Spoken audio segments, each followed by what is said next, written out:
আপনি আসেন এই চেয়ারে বসেন দেখেন তখন এটা আপনিও পারবেন। যেমন আমি নিউ মার্কেট এলাকায় গত শনিবারে গেছিলাম, আর সায়েন্স ল্যাব থেকে নিউ মার্কেট ক্রসিং পর্যন্ত রাস্তার দুই পাশে অর্ধেক এত বড় চওড়া রাস্তা দখল করে ফেলেছে।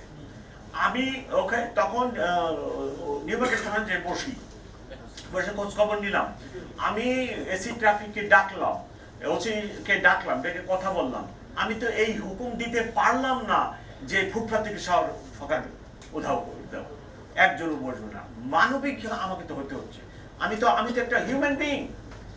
আমি কি এই লোকগুলা ফুটপাতে বসে 300, 400, 500 টাকা ইনকাম করে তার পরিবার নিয়ে আছে, আপনি রাতারাতি তাকে বলবেন গেট আউট, আমি বসতে পারবো না?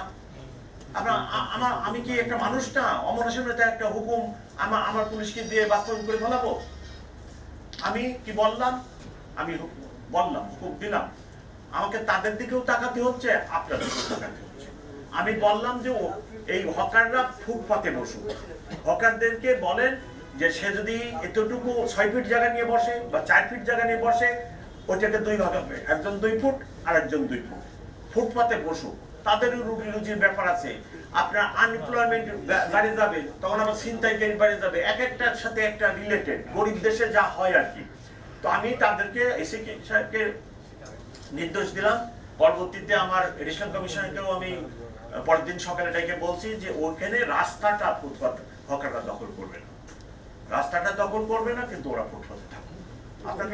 আপনারা একটা হিসাব নেন, কত লক্ষ লোক আপনার এই রাস্তায় হকারি করে জীবন যাপন করতেছে। আমি বিশাল এক অফিস, এয়ার কন্ডিশন গাড়ি, এয়ার কন্ডিশন বাসায় থাকি, আর আমার শব্দটাও ওইভাবে রাখবো, হয় না। আমার ওই হকারের দিকে তাকাইতে হবে। ইভেন আমার ব্যাটারি চালিত রিক্সা, ম্যানুয়ালি অপারেটেড রিক্সা চালক, ও বাঁচতেছে, ও 10,000 টাকা ইনকাম করে। রিক্সা চালকের গ্যারেজের উপরে দেখবেন শেড করা থাকে, গ্যারেজের উপরে ঘুমায়, নিচেই রিক্সা, ওখানে রান্না হয় ওনাদের লঙ্গর খানার মতো। ওই রিক্সা চালক ওইখানে 150 টাকা বা এরকম সামথিং দিয়ে 3 বেলা খায়। কুড়িগ্রাম থেকে আসছে, 10,000 ইনকাম হলে 2,000 এসে চলে, 8,000 কুড়িগ্রাম পাঠায় তার পরিবারটাকে সে লালন পালন করে। আপনার এইভাবে জিনিসটাকে আপনি আমাকে বলতেছেন মানবিক পুলিশ বানাইতে হবে, পুলিশ কমিশনারই মানবিকটা। পুলিশ কমিশনার একটা অমানবিক কাজ করে বেড়ায়। আমাদের কিন্তু এসব ভাবতে হবে। আপনি বললেই হকার উঠাই দিলেন, ওর পরিবারটা আছে না, 4-5টা লোক নিয়েও চলে না।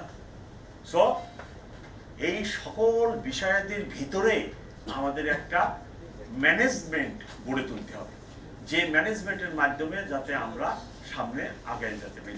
ওরাও বাঁচুক, আমার গাড়িও চলুক, আপনারাও চলেন, সবাই সম্মিলিতভাবে শেয়ারিং করে কত টাকা ভালো থাকা যায়, এটাই আমার প্রচেষ্টা। ধন্যবাদ সম্মানিত স্যার, ধন্যবাদ আপনাদের সবাইকে আপনাদের সহযোগিতা।